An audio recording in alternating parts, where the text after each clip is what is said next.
What we're doing is real. Just on a logistic level. They had a lot of opportunity. There's 4 different units that all have very unique rehabs that have to be done.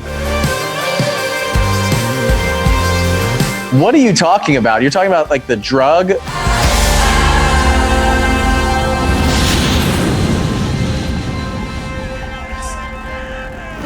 sorry. Oh, yeah.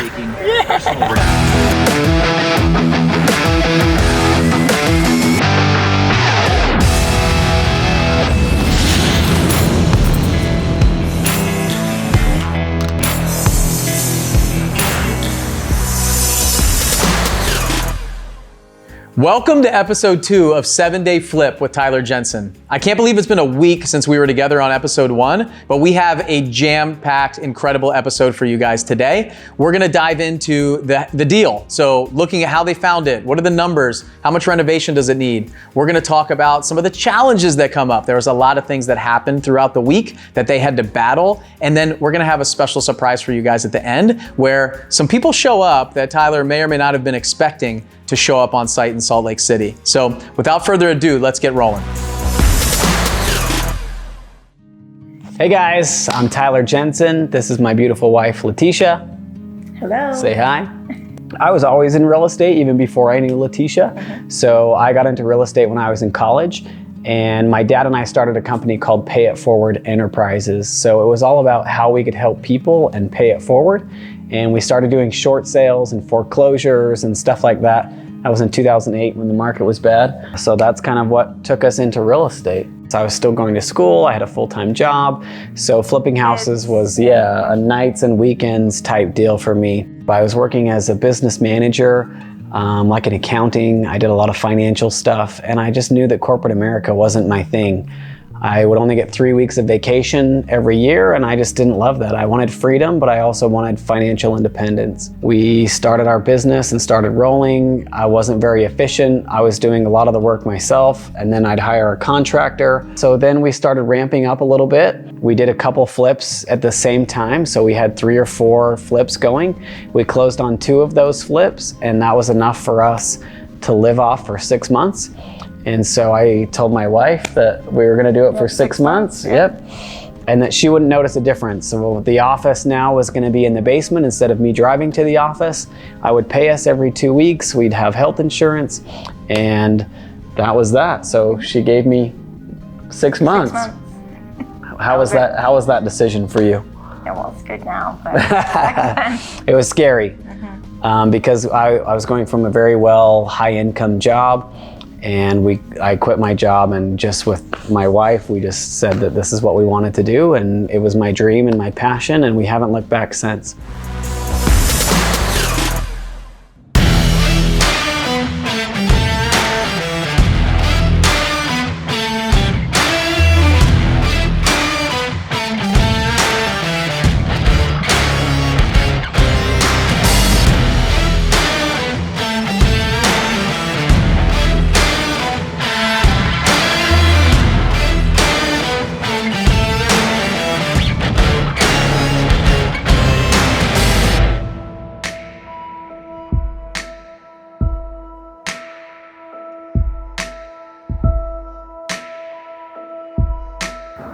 I'm Jeffrey.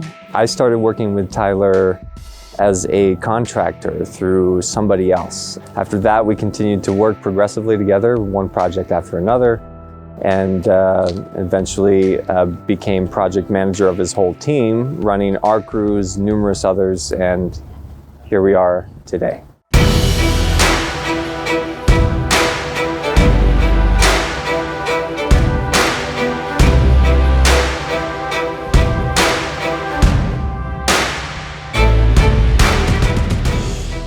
We have completed 3 7-day flips, and we're doing 4 7-day flips right now, all at the same time. 4 rehabs in 7 days. We're just upping the bar, and it's just been an incredible ride.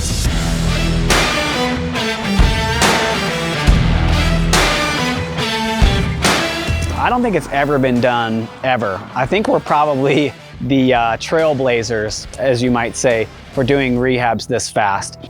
We made this big lofty goal. Tyler was like, oh, let's do a house in 7 days. That would be so cool. And I was like, absolutely not. There's no way. And there's no way that we can do that. And I was completely convinced of that. And at some point I had convinced myself, no, we're going to do it. This is a thing that can be done. So doing one rehab in 7 days was pretty extensive. I was very heavily involved in that process, and I was trying to convince my project manager, hey, it's possible, we can do this. And since then, we've kind of graduated to this stage that it was his idea to come to me, and he told me he wanted to do it in 7 days.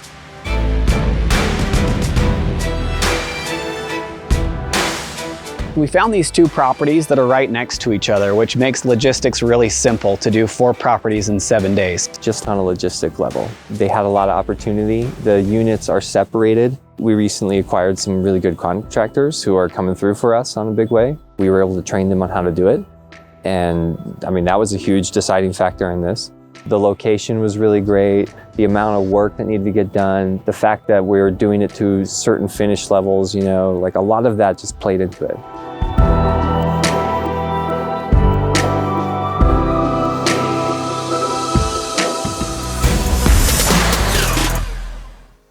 All right, so at this point, Tyler and Jeffrey have worked together to do 3 individual 7-day flips. So they flipped 3 houses in 7 days and full-on renovation projects, $35,000, $40,000 renovations in 7 days. So this is the first time that they're ever attempting 4 houses. So they have 2 duplex next to each other, 4 houses in 7 days is their goal here. It's taken a lot of work and a lot of mindset changes and personal growth and development to get them to that point. You can see it and hear it in Tyler's voice and Jeffrey's voice. And it's amazing for me on the outside to watch the growth and watch it happen. So I know you're anxious to jump into the numbers, figure out how they found them and all of that stuff. So let's see where they found these deals.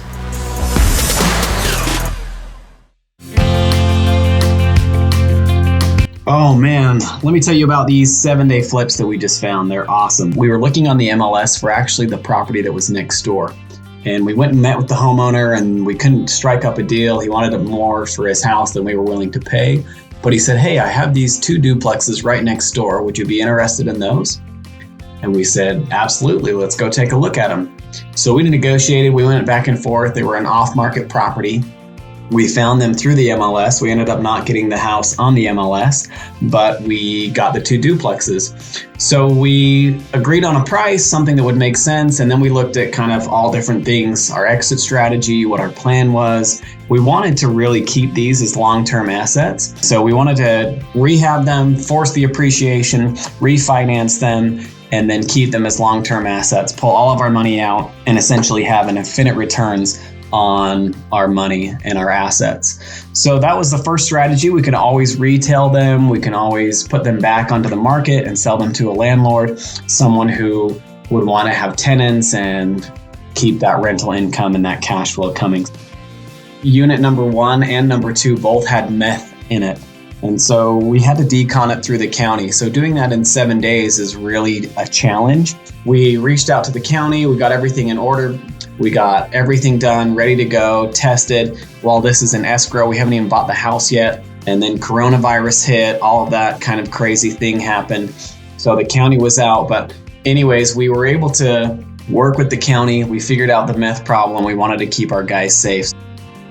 Units 1 and 2 had meth in them, which it's going to be a problem the rest of the week. As far as the other 2 units, it's going to be really interesting to see what needs to be done. They are trashed as well. So if someone was living in them, they just trashed everything. We have to gut pretty much all the cabinets, all the carpet, all the flooring. Nothing is really savable in any of these units. So they're 4 distinct rehabs that we have to get done. I know that Jeffrey's pretty stressed out right now, which is normal. I'm in this point right now where I'm really overwhelmed with all of it. There's so much that goes into all of this and I'm really excited. That's how it should be. He should be a little bit stressed out, but it's going to be a lot of fun. Once we can just get started, I think that that'll be the key. Once we get moving and the ball starts rolling and we start demo day, that's really where your motivation kind of sinks in because you see a lot of that progress. Super excited. It's going to be amazing. Can't wait. At this point, I'm just ready to just be all right, we're done. We're just gonna start now. 4 rehabs in 7 days, baby. The scope of work on this is we're just getting these rent grade. So this is not an HGTV show. We're not gonna stage these elaborate properties. We're not putting marble tile floors in because you don't need any of that. A lot of that is just made for TV. What we're doing is real.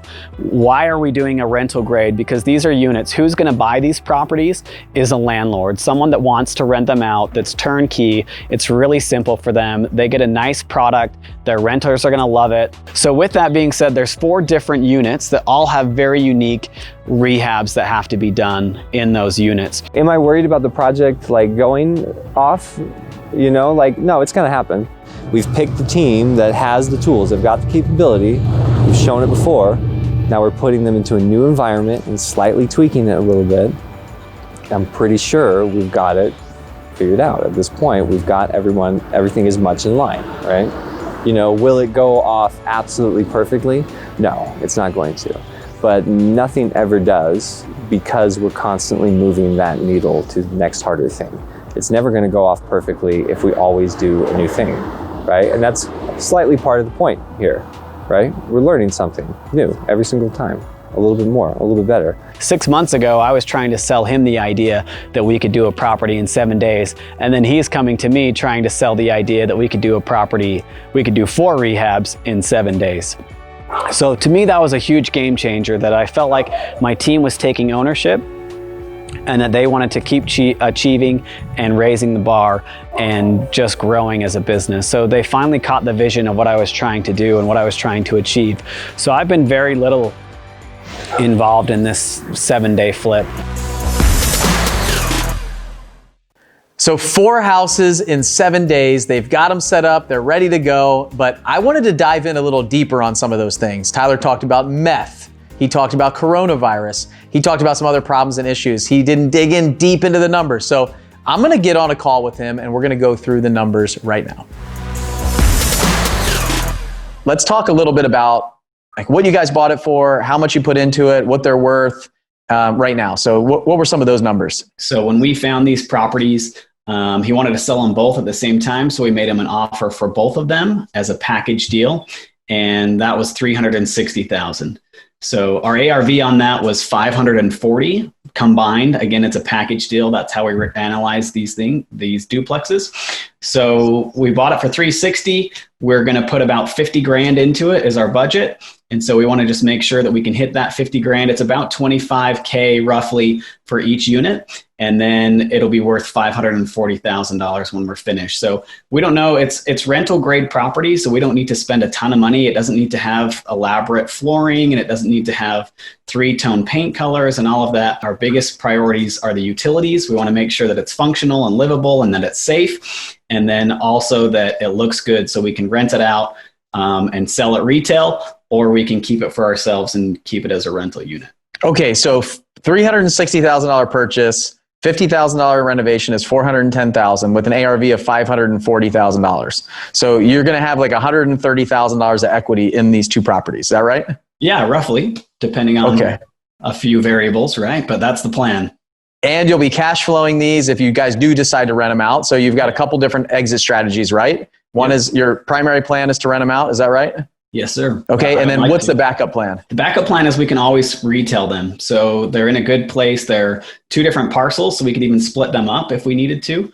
And we could sell one off and keep the other. Or, there's just a lot of different options that we have, which is really good to have multiple, exit strategies. Okay, I got a question for you that probably a lot of people are asking in their mind. How did you finance these properties? Did you use your own cash, somebody else's cash, a loan? What did that look like? So how we finance these, we have a lender that financed both of them. So he gave us enough money to fund both of them. And then we had a second that funded all of the rehab.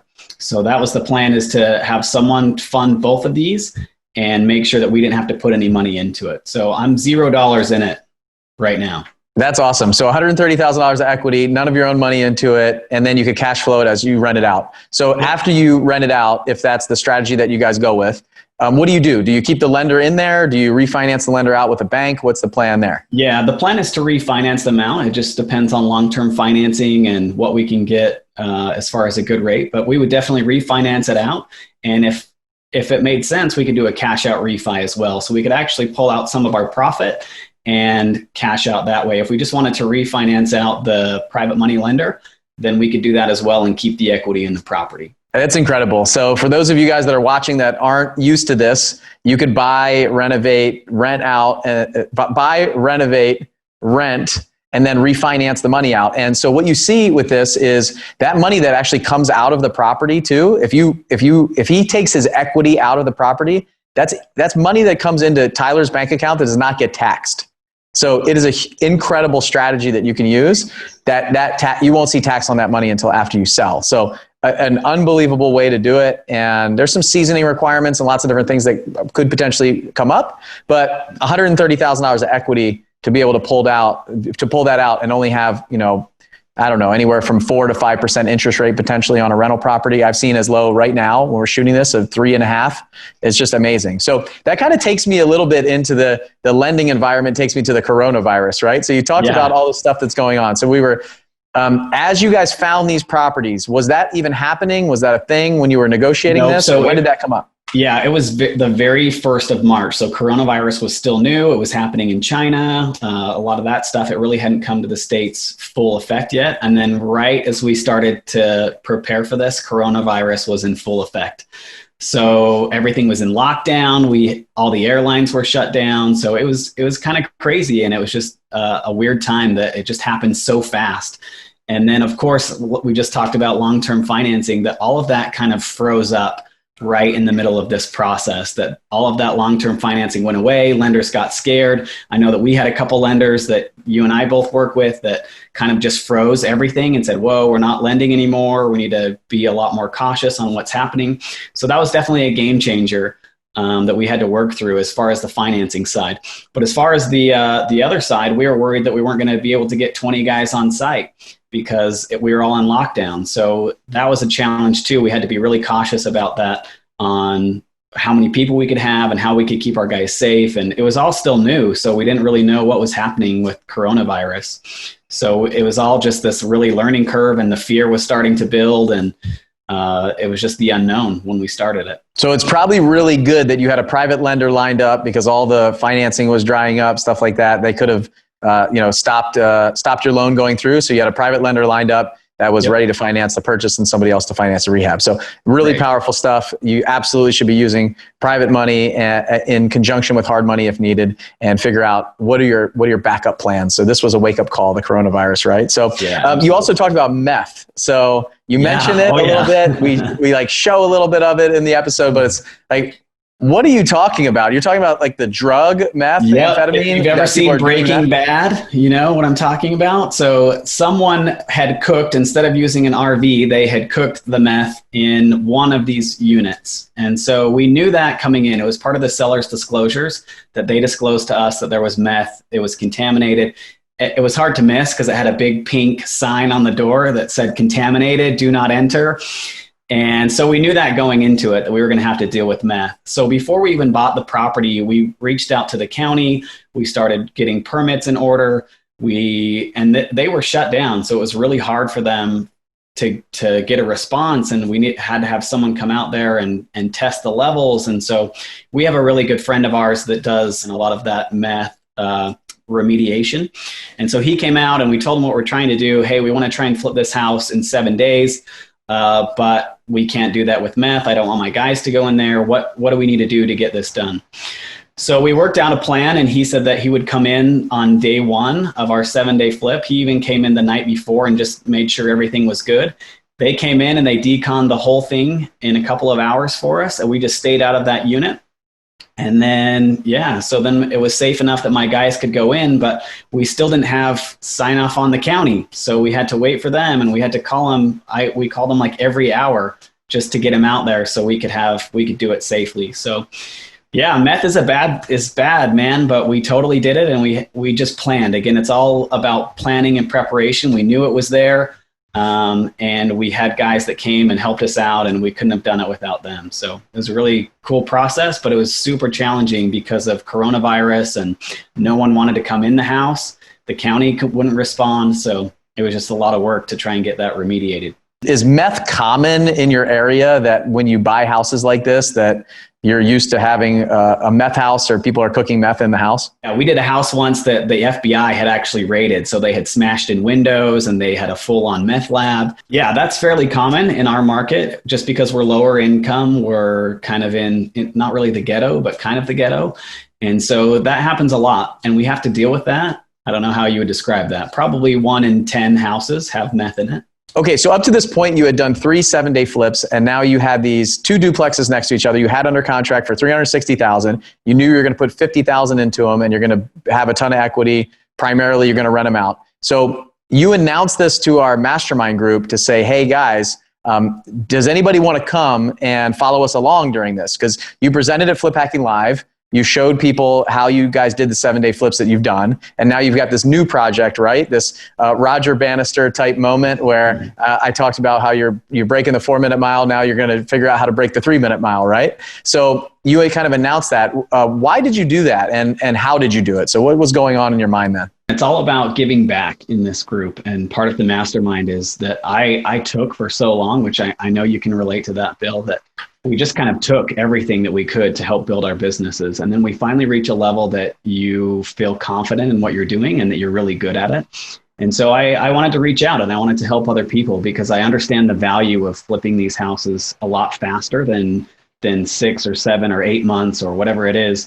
So I just wanted to show people how we were really efficient and our planning process, what it really takes to do this. Even if we could condense someone into doing it in 14 days or 30 days compared to 60 days, then that would save them a ton of money. And it made me feel gratified. So I wanted to reach out to the group. And so that's what I did. I posted it in both of our groups and we had a whole bunch of interest. A lot of people wanted to come. And we probably had 10 people who had told me, yeah, we're coming. We want to be there. I'm going to bring my project manager. And then coronavirus hit. And so not all 10 of them could come, but it was still exciting to be able to invite those people and have them come out and see our process and to give back and to help them grow their business to hopefully that they would do a 7-day flip as well.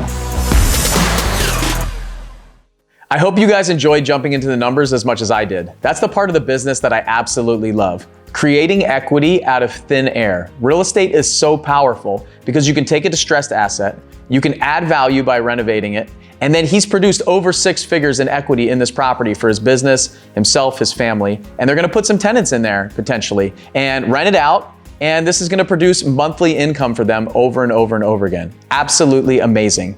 So we had some people reach out to us and say, Tyler's flipping 40 houses a year. How do they finance that stuff? So we talked about where did he find the money? What does it look like? And to do 40 houses a year, you really have to ramp up your business. And with that comes funding. We work with a great partner at 7-Figure Flipping called Lending Home. Lending Home has financed a ton of deals for me in Pensacola, Florida for all of our renovation projects. A lot of our members, they give us great financing, great rates, fix and flip loans. They also do rental loans, which a lot of hard money lenders don't do. And it's been a great partnership. They have technology that they use online so we can get in and out of a deal really fast. We can input the information without having to talk on the phone and trade a bunch of emails. We can basically just drop it in the portal, find out, what the process is, get updates that way. And we've closed loans with them in 5 days, 7 days. So when you're making a cash offer like Tyler was, you've really got to have your financing in order. And it's a great partner if you're looking for a hard money lender to work with for fix and flip loans or rental loans. And they don't just work with people like Tyler who do 40 houses a year. They work with first-time flippers too. So absolutely amazing company. We love working with them. A lot of our members inside of 7-Figure Flipping work with them. So if you're interested in finding out how you can work with Lending Home, just go to the link right here on the screen or in the description, and they got a special offer for you in there. Fill out that application and see what they can do for you. In working with them, we've done probably 20, 30 loans with them over the past couple years. And it's just been absolutely amazing. And I'm able to make an offer get the deal under contract and very quickly close, especially when the seller needs to close really fast, where you can't wait for a bank or maybe a private lender who's a little bit slower. So go to the link in the description or the link right here on the screen and find out how Lending Home can partner with you to help you with your financing on your fix and flips or your rental properties that you're looking to purchase. Let's hear from some of the members who accepted the challenge and flew out to Salt Lake City to follow along with Tyler and his team on this project.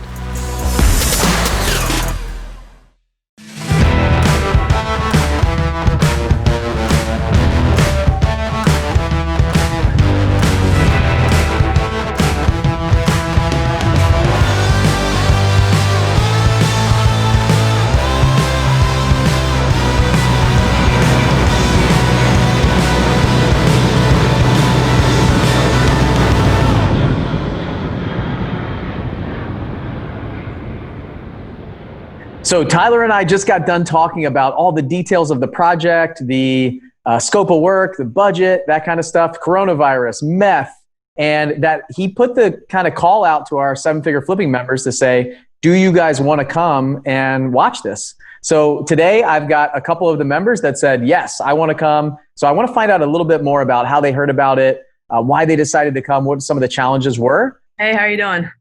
I'm doing good. So how did you hear about this? Like, how did you hear about Tyler doing this? And when you heard about it, what did you think? I did not think you could do 4 rehabs in 7 days. I saw him on the cruise. We went on the 7-figure cruise, and I said, "Hey, when's your next 7-day flip?" And he said, "It's going to be in March." I said, "All right, I'm on my way. I'll be there." Through the Mastermind group, I'd heard that he was going to do this. You know, he had like 4 homes or 4 doors that he was going to be rehabbing all at the same time, and I was like, I've got to go and check this out. This doesn't seem like it's even possible. So the next thing I know, he's calling me. He's like, "Yeah, we're going to do 4 flips in 7 days." And I'm like, "What?" And in my head, I'm thinking, okay, is this possible? Like, what in the world are you doing? And he's like, "Well, it's like, it's 2 duplexes right next to each other." And I'm like, who cares? It's still 4 flips, right? So we flew out there and took a bunch of amazing information away from it. Corona broke out, and it was like Tyler kept calling it the, what did he call it? The zombie apocalypse. He's like, "Hey, are you still coming? It's the zombie apocalypse, but we're still doing it." Tell me a little bit about like your relationship with Tyler and how you guys met. Tyler and I, both of our first 7-figure flipping conferences was in Baltimore. And we discovered back in San Diego that we have a lot more in common than we thought. We just became really good friends. And I'm really grateful to be friends with him because he is what you would call a gold bomb friend. He follows through with what he's going to do. He gets a vision and he just goes. And it's amazing to have that example by my side and to have a friend like that.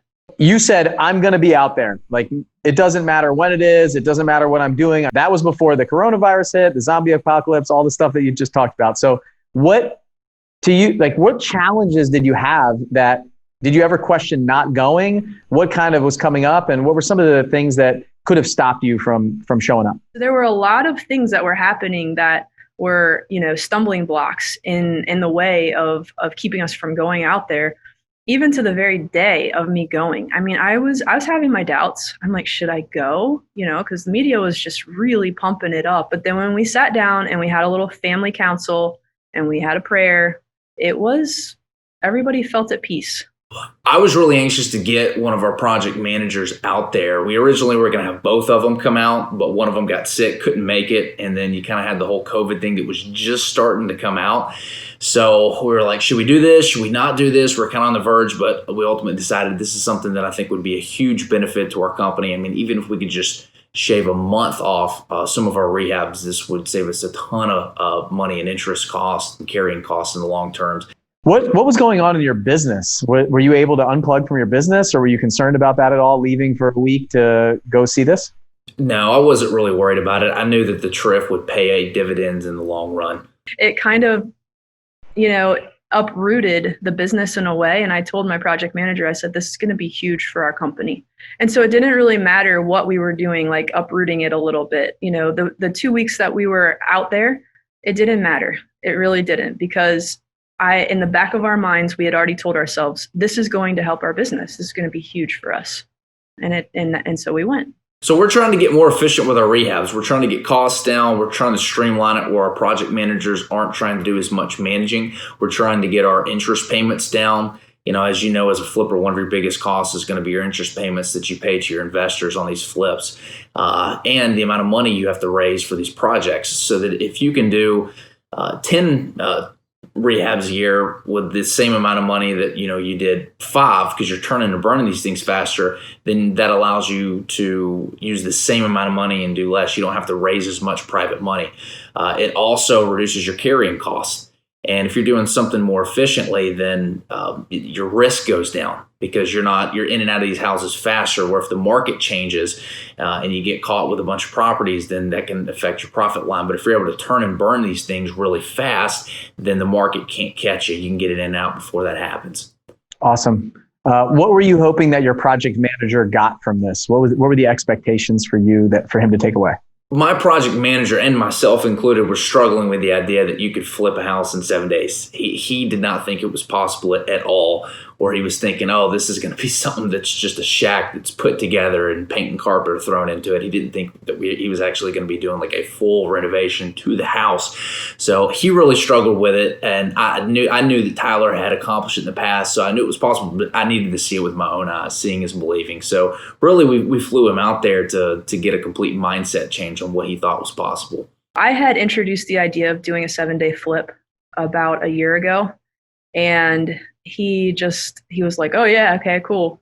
And but I could totally tell he wasn't in it. He didn't believe in it. He was like, yeah, whatever. And so when we went out to Utah, the mindset and I saw it happen. I saw the change. He got so excited. Every day he was more excited to get home and do a 7-day flip. It was a huge inspiration, honestly, just being able to go out there and witness something like this, to get the systems and process that they're doing.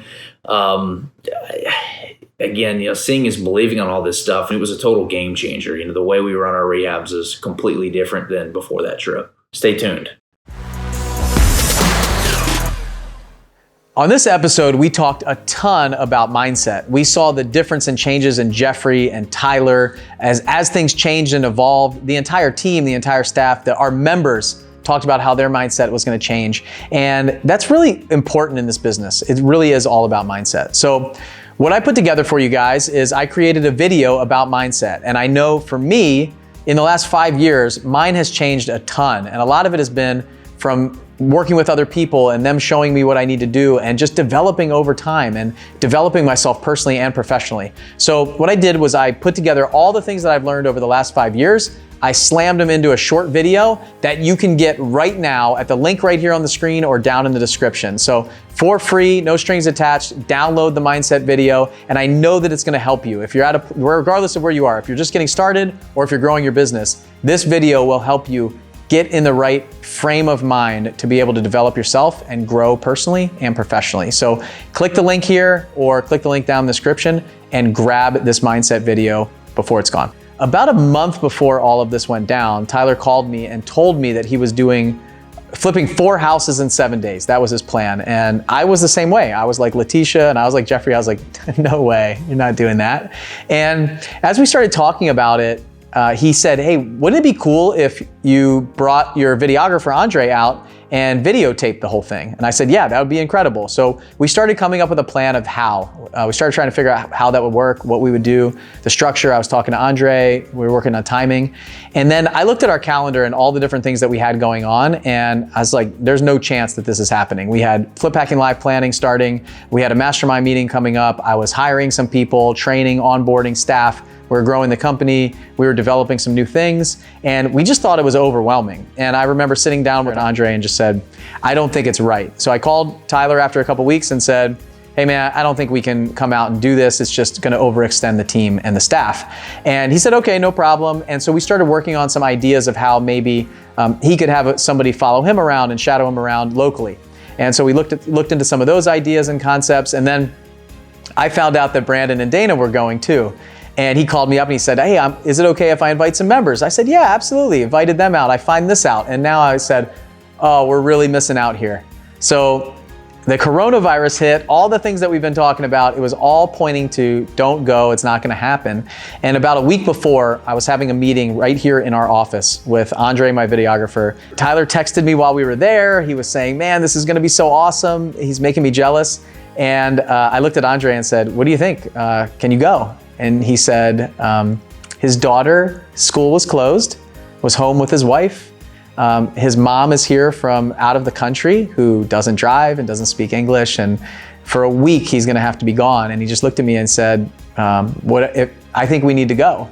And I said, okay, let's do it. I said, are you good? You sure you're good? Make sure it's okay with Val, make sure everything's fine. He said, yeah, I need to go. And so all of this is coming together. All of this is possible because of that decision, that one decision of us sitting in the office saying, we gotta go. This is incredible, it's gonna be amazing. And what has been produced so far and what you guys are in store for over the next few weeks, absolutely amazing. And I can just imagine what this training process would have been like, what you guys would have been seeing had Andre not said, I can go. So thank you, Andre. Thank you, Val. Thank you, Yeva, for being understanding. And this is incredible what we're seeing here. So I look forward to the next coming episodes. So with less than a week, we made the decision. Andre got on a plane and got there just in time to meet with Tyler to get things rolling.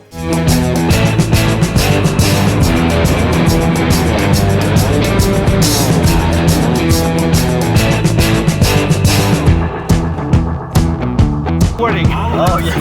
Personal responsibility.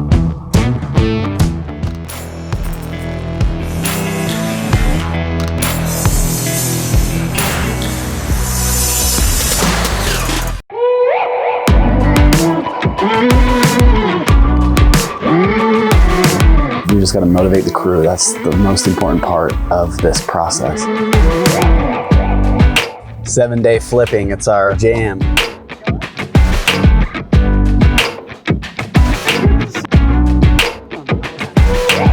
So we're gonna go hard today.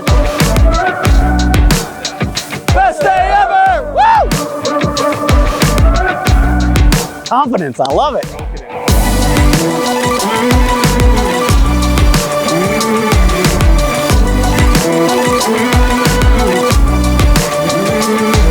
I was hoping to get a little bit farther on this one. We're